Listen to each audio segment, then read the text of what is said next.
Greetings, family. Today's topic is resolving bereavement by transforming Western grief into African spirituality. Oh, yeah, this is deep.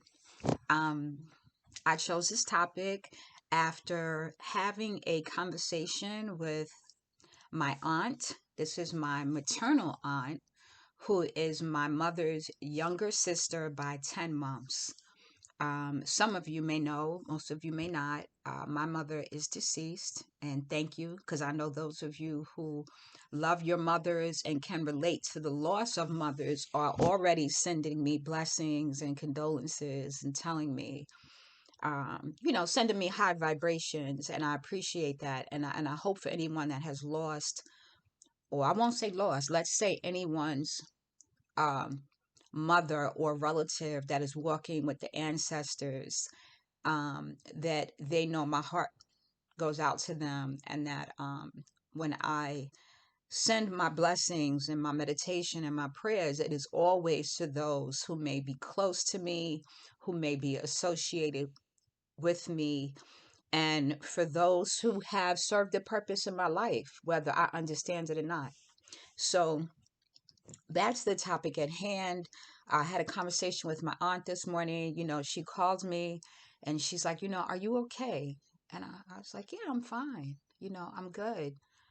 Um, I was like, yeah, you called me and I called you back, but I got your voicemail. And I don't really like leaving messages. If I call someone and they don't pick up, I just assume they're busy and we'll catch up another time, or I will reach out with a text. But I think it's been probably, a little more than a week. And I really try to make an effort. I don't try. I call my aunt, and check on her. I send her little funny memes, but I hadn't done that, and she brought it to my attention that, she said, you get like this around Mother's Day. And do you know, I really had to think and be like, wait, Mother's Day did just pass, right? What was I doing on Mother's Day? Like, I couldn't even recall. Like, I even had to say to myself, oh my goodness, did I call my aunt? Did I check on her? The funny part is, Mother's Day came along and I was just doing things as usual, right? I wasn't upset. I wasn't stressed. I didn't have any ill thoughts or sadness, But it's funny what the mind does with that, right?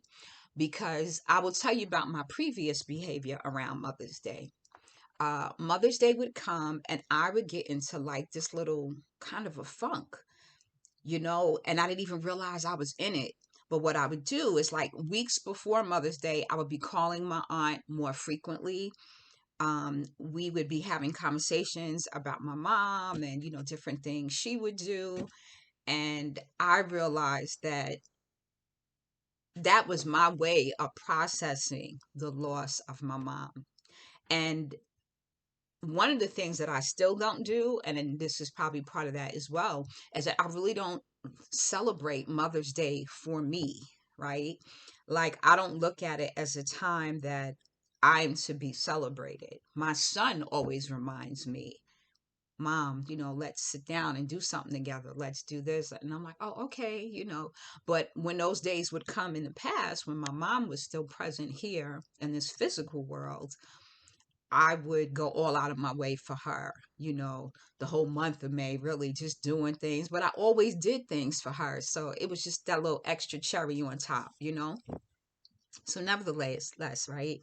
I say this to say that when you move past your grieving process, you don't even realize you've moved past it. You know how some people say, oh, it'll get a little easier, or you'll know when it gets there? You really don't. You really don't. So for me, right, this process has moved from me feeling that heaviness and not wanting to be around anyone and shutting down, to now being in a place where I'm like, I'm at peace, right?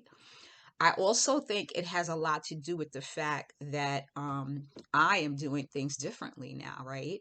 I decided to set up an altar in honor of my relatives that are with the ancestors that are no longer part of this world. And in doing that, I believe that's added balance to my home.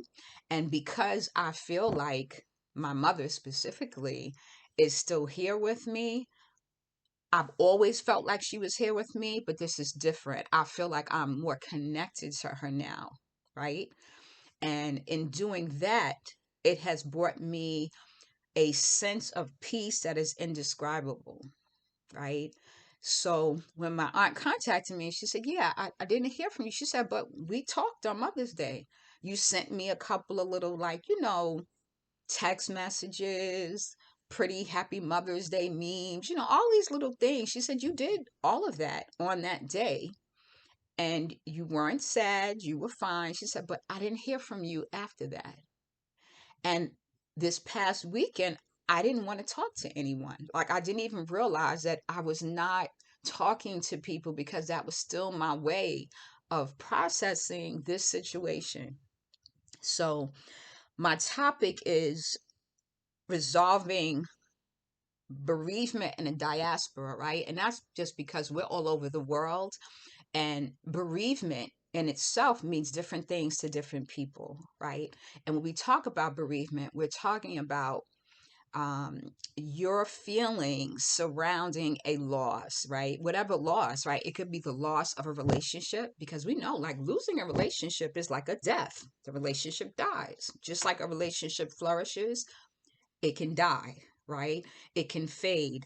And it doesn't matter like if it's a good relationship or a relationship where you were dating beneath your station, right? There was a time and a purpose for that to happen. And there's still a mourning process with that, right? There is a process of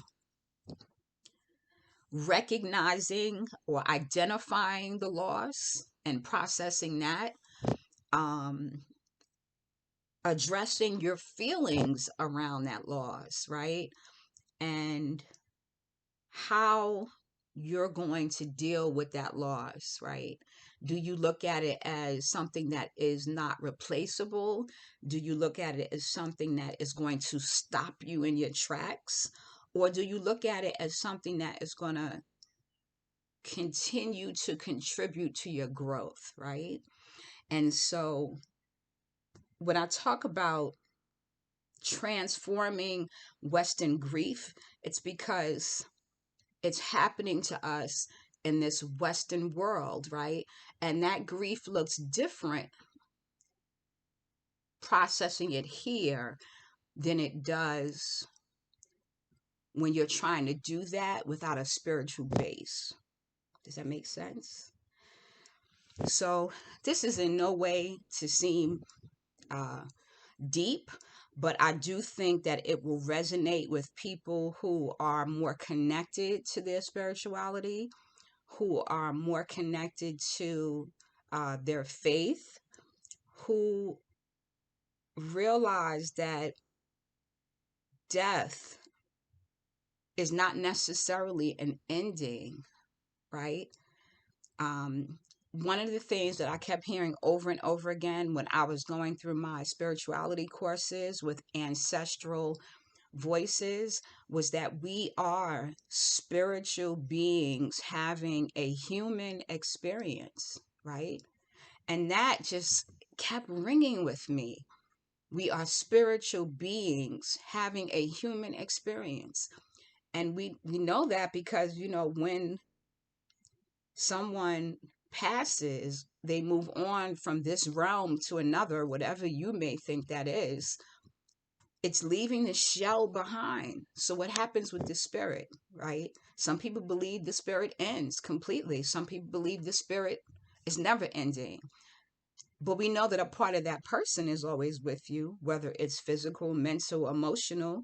So however you choose to, you know, utilize that is up to you. But like I always say, I love that phrase, chew the fish, spit out the bones, right? So I'm hoping that someone will hear this and they will realize if they are in that place where you still feeling that pain real strong, that you will come out of it, right? You will be able to move through this process in due time. I think that that time period is what people struggle with, right? Folks look for, when am I going to stop hurting like this? When am I going to stop feeling this? You can't put a time limit on it because it's going to really be about the work that you are doing on yourself, right? What is the work you're doing to deal with you, to build your foundation, to educate your spirit, to feed your spirit, is going to determine when you're able to move through that process. I know for me specifically, each year it was a little less painful. That's the best way I could describe it, right? Because it's like a heartache when you have that kind of loss, a parent, a child, a sibling, right? It's a heartache that aches away at you.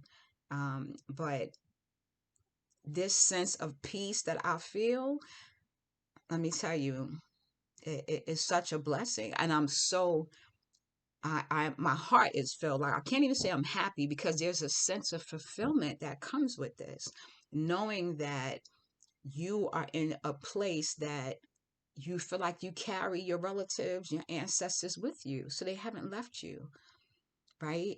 They have left you with so much to feed your spirit that you're able to recognize that past that aching pain.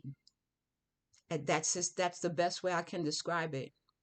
So please, if you're in that place of pain, know that it, there's an end to it, right? There's a rainbow at the end of the tunnel, if you will, right?